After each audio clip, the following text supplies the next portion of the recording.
হঠাৎ বদলে গেল সব। 1 বছর পূর্ণ হওয়ার আগেই ভেঙে গেল তাহসান খানের দ্বিতীয় সংসার। আর সেই বিচ্ছেদের ইঙ্গিত এবার আর গোপন থাকলো না। ইনস্টাগ্রাম থেকে তাহসানের সব ছবি মুছে ফেলা ও নিজের নাম থেকে খান পদবি সরিয়ে দিয়ে রোজা আহমেদ স্পষ্ট করে দিলেন, এই অধ্যায় শেষ।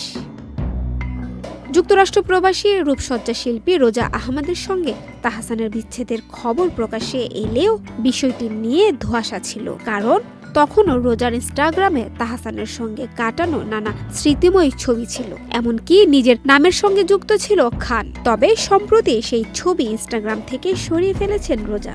এক সময় যার নাম ছিল রোজা আহমেদ খান, এখন তা শুধু রোজা আহমেদ। সামাজিক যোগাযোগ মাধ্যমে এই পরিবর্তন মুহূর্তেই নজরে আসে ভক্তদের। এরপর থেকেই বিচ্ছেদের বিষয়টি নিয়ে নতুন করে আলোচনা শুরু হয়। 2025 সালের 4 জানুয়ারি কয়েক মাসের পরিচয়ে রোজা আহমেদকে বিয়ে করেন তাহসান খান। রোজা একজন পেশাদার মেকআপ আর্টিস্ট। বাংলাদেশ ও যুক্তরাষ্ট্রে দীর্ঘ 1 দশকের বেশি সময় ধরে ব্রাইডাল মেকআপ আর্টিস্ট হিসেবে কাজ করছেন। নিউ ইয়র্কে রয়েছে তার নিজস্ব মেকআপ প্রতিষ্ঠান।